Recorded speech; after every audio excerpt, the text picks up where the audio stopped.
Well, good afternoon. I'm Billy, and this is Jammer 360.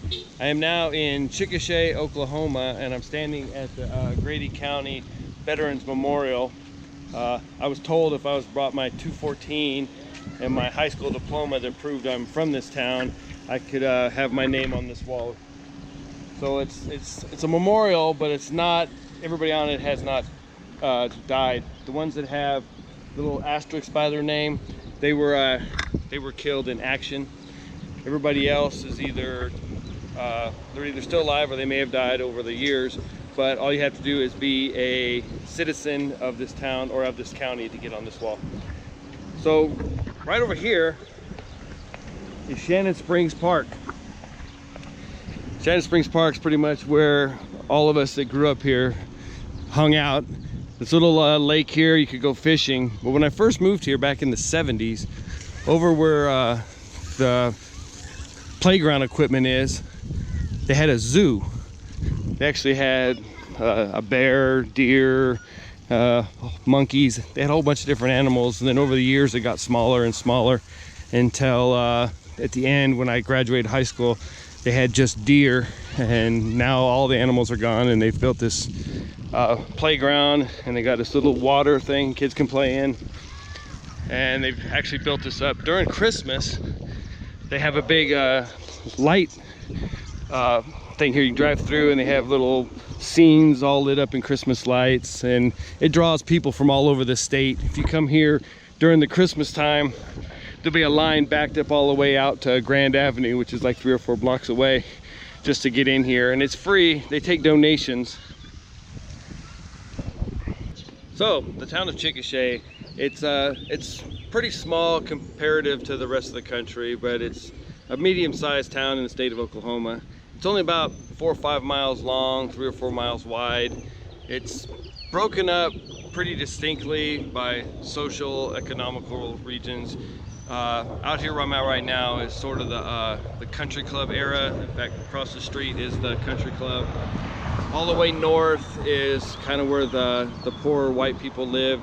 The middle of the town was just everybody, and if you went east, there was the black neighborhood, and far west you ended up with the Mennonites lived out there. Over the years though, everybody's kind of melted potted in together. There's still a small area that they consider the black part of town, and a small area where they consider the white trash part of town. I don't like to use that word, but that's basically what they call it.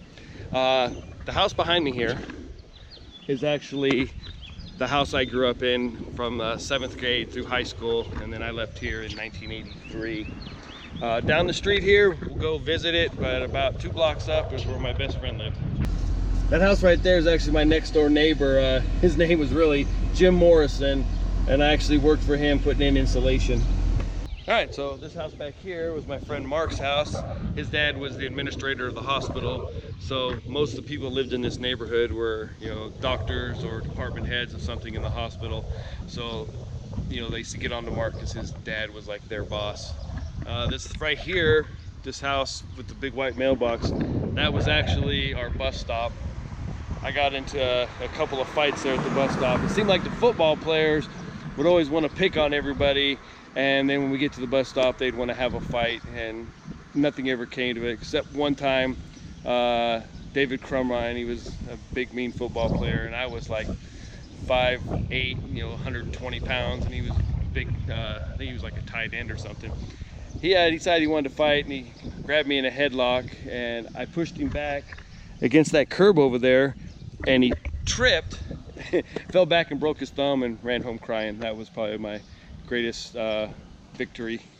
So let me just put one little correction there. It wasn't David Crumrine, it was Jimmy Chamberlain that I knocked down and broke his thumb. All right, so this behind me is the middle school now. When I was going here, it was called the junior high, 7th and 8th grade. My father actually went to this school. It was the high school. It kind of looks like an old 50s high school.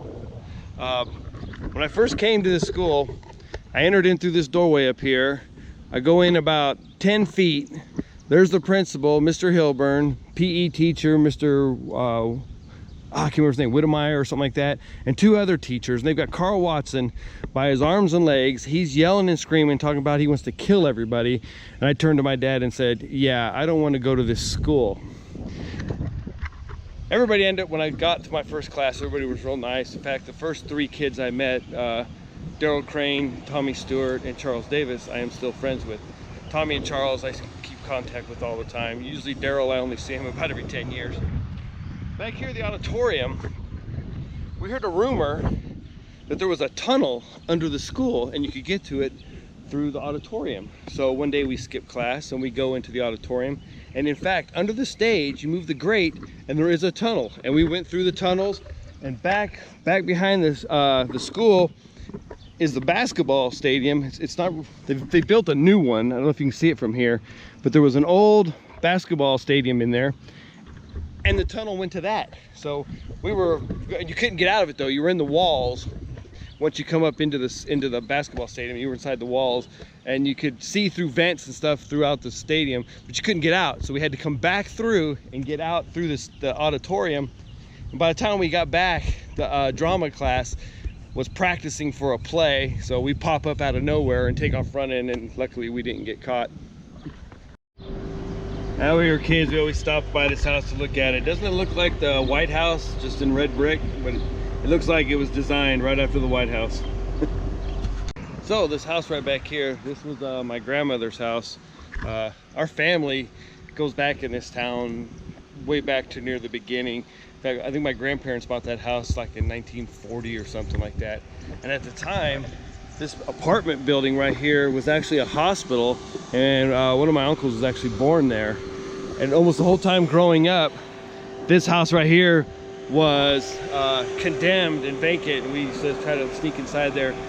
But Grandma would scare us away by telling us that there were rats as big as dogs in there, so to keep us from playing around. The hospital at the time too, it was also vacant, and I'd take my BB gun from my grandmother's house and try to shoot out the windows that were still there. So this was the new high school. They built it somewhere in the early 70s, and the high school moved over here. Since I've been gone, they have really remodeled it. This whole basketball gym and band room thing is all brand new. They've built brand new football facilities and weight rooms. When I was in high school, we had the best weight room in the whole state then, and this one looks a whole lot nicer. In fact, our weight room was so good that we had 2 national champions from my senior class, Daryl Crane, the kid I said that I met when I first moved here, and Bruce Bumpus, who I'm going to go see tomorrow. Bruce is a big barbecue magnet now in this state. And I was talking about how when I went to the school, Mr. Hilburn and some other teachers were carrying Carl Watson. Well, they've named this street right here Hilburn, because Mr. Hilburn and Mrs. Hilburn were both in the school system. Mrs. Hilburn was the vice principal and in charge of students here, and she just loved me to death. In fact, she used to have my picture on her desk when I went off to the Marine Corps. If anything happened in the Marine Corps, she was calling my mother to make sure I was okay.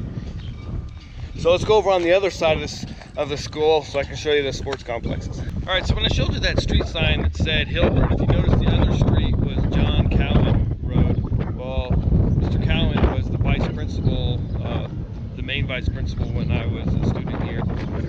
He had a nickname that the kids gave him that he really hated, and that was catfish. I don't know where it came from, but he hated that. So whenever a new kid would come in, we would always tell him, hey, why don't you go to the principal or to the office, and they've got this prize catfish there that somebody caught in the pond over here. You need to see it. And the kids would go over there, I need to see the big catfish. Oh, Mr. Cowan would come out and just have a fit.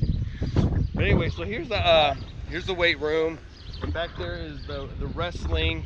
Actually, one of my classmates is the wrestling coach now. And the cafeteria is over there. My former mother-in-law, she worked there for years. And so it's football stadium. And back over there, you can't really see it, is the baseball stadium. That was the sport I played. And if you see the water tower here, this old water tower, well, there was a legend. It's this one student, Easter McKenzie. He ended up being a cop here for years. that he hit a home run that hit that water tower. It's pretty much impossible. It's like 600 feet, but that was the legend that he left here. I think he graduated in like 79, 80, something like that, and that legend lasted for years about him hitting the home run. Now the big glob of buildings over there, that happens to be Grady Memorial Hospital. That's where both my parents worked there. My dad was the department head of engineering, and my mother was an OB nurse. And like I said before, my friend Mark's dad was the administrator. And this street back here behind the school, this is McLean Avenue, and he was the athletic director when I was in high school there. It's kind of weird that all the streets around here have been named after students, principals, or stuff of when I was here back in the early 80s. Except for that back road back there, which I'll go back over there and show you. That's Harley Lewis Drive, and that guy was here when my dad was in school. But I'm going to show you the site of where I became infamous. The building back there just behind the cafeteria area, that was the auditorium before they built a brand new one. And they used to say it was haunted.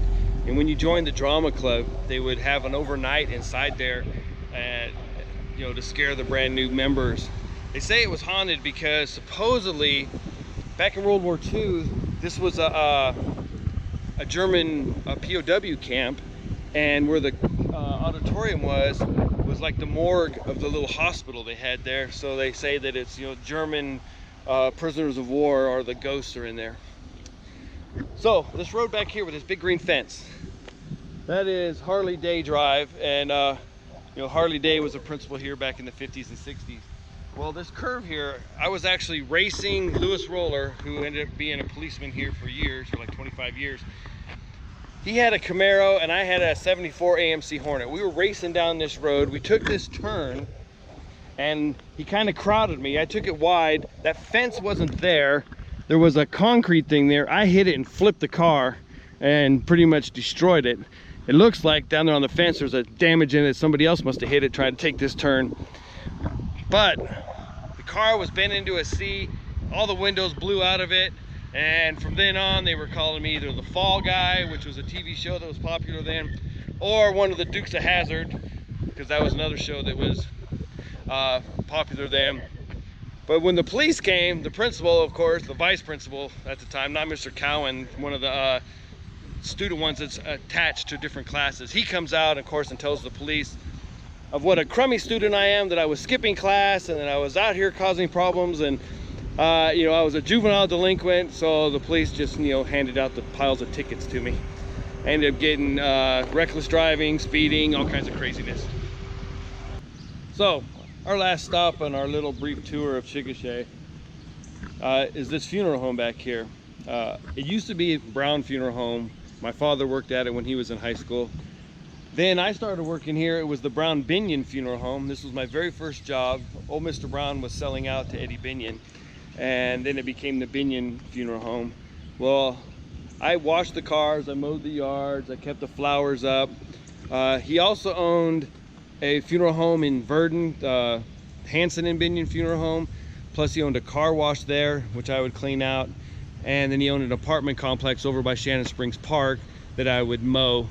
So I was making a big whopping $3.15 an hour in my first job here at the Binion Funeral Home. Eddie Binion, and he died young. He had a heart attack. He wasn't much older than I am right now. And then McCrae bought the building and turned it into the McCrae Funeral Home. But Eddie Binion was one of the people that started the whole Christmas light thing at Shannon Springs Park, and he used to run that. After he died, this woman here took over, and she ended up embezzling like hundreds of thousands of dollars that were donated to that, and she finally got caught, and they got a lot of the money back. So the Christmas lights continue. Now over there, another brown building on that corner, that's the Sevier Funeral Home. And at the time, it was just these two funeral homes were in town. Now there's a couple more. All right, so that's kind of my life in Chickasha back in 77 to 83. I'm actually in town visiting folks, but I've set up a little class reunion that we're gonna have tomorrow night. It's our 35th reunion. So yeah, 35 years ago I left this town, and It really hadn't changed a lot till just recently. They've started to build on some stuff. But if you stay in the middle part of the town, it looks like it hasn't changed in 50 years. All right, well, I hope you all have a great day, and I look forward to seeing you all again. Bye.